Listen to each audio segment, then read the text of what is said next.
Case விநியோகம் காலதாமதமாவதால் சென்னை மயிலாப்பூரில் உள்ள விறகு தொட்டியில் ஹோட்டல் உரிமையாளர்கள் மற்றும் பொதுமக்கள் விறகு வாங்க அதிக ஆர்வம் காட்டி வருகின்றனர். இது தொடர்பான விரிவான தகவல்களுடன் எமது செய்தியாளர் ராஜேஷ் நேரலையில் இணைகிறார். ராஜேஷ், தற்போது மாற்று எரிவாயுக்கு மாறி வரக்கூடிய மக்கள் இது குறித்து என்ன சொல்றாங்க? சிலிண்டர் தட்டுப்பாடால அவங்க எந்த அளவுக்கு பாதிக்கப்பட்டிருக்காங்க, சொல்லுங்க.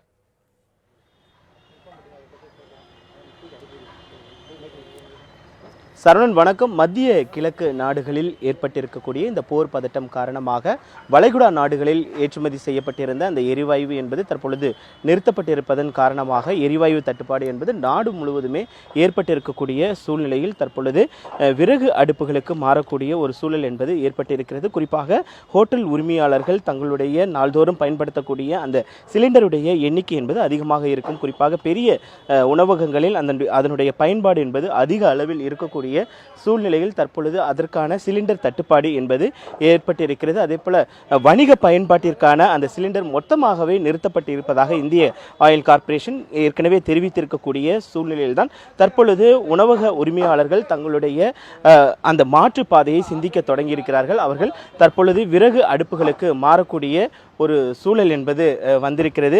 நாம் இருக்கக்கூடிய இந்த மயிலாப்பூர் பகுதியை பொறுத்த வரைக்குமே விறகு தொட்டி அதிகமாக இருக்கக்கூடிய ஒரு பகுதியாக இருக்கிறது. நம்மிடையே இந்த உரிமையாளர் ஒருவர் இருக்கிறார், அவரிடத்தில் கேட்கலாம். சார், இந்த விறகு வாங்கக்கூடிய நிலை எப்படி இருக்குது சார்? கொஞ்சம் ஹோட்டலில் இப்போ தற்போது 100 கிலோ வாங்குறாங்கன்னா இப்போ கொஞ்சம் அதிகமாக தான் வாங்குறாங்க. விறகு 100 கிலோக்கு 200 கிலோ வாங்குறாங்க. விற்பனை எப்படி இருக்குது? நம்ம ஃபஸ்ட்டு எவ்வளோ விற்பனை செஞ்சுட்டு இருந்தோம், இப்போ விற்பனை எப்படி இருக்குது சார்? அதாங்க வெளியாட்கள் தான் வாங்கல. ஹோட்டல்ஸ் மட்டும் 100 கிலோ வாங்குறாங்க, 200 கிலோ வாங்குறாங்க. அவ்வளோ ரொம்ப டிஃப்ரென்ஸ் ஒன்றும் வரல. விலை எப்படி இருக்குது சார்? விலை நீங்கள் என்ன விலை இப்போதைக்கு பழைய ரேட்டில் தான் போட்டிருக்கோம். புது ரேட்டு அடுத்த வாரத்தில் தான் தெரியும்.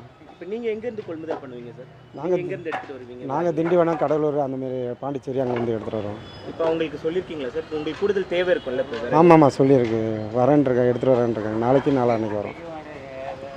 சரவணன், நீங்கள் கேட்டிருப்பீங்க, முன்பை விட அந்த விறகுக்கான அந்த தேவை என்பது அதிகரித்திருப்பதாகவும், அதே போல் திண்டிவனம், கடலூர் உள்ளிட்ட பகுதிகளிலிருந்து விறகுகளை ஏற்றுமதி செய்வதற்கான அந்த நடவடிக்கைகள் மேற்கொள்ள இருப்பதாகவும் அவர்கள் தகவல் தெரிவித்திருக்கிறார்கள். நாம் இருக்கக்கூடிய இந்த பகுதியை பொறுத்த வரைக்குமே கிட்டத்தட்ட இந்த பகுதியில் 1 டன், அதாவது 25 கிலோ விறகு வந்து 450 ரூபாய்க்கு விற்பனை செய்யக்கூடிய அந்த சூழல் என்பது இருக்கிறது.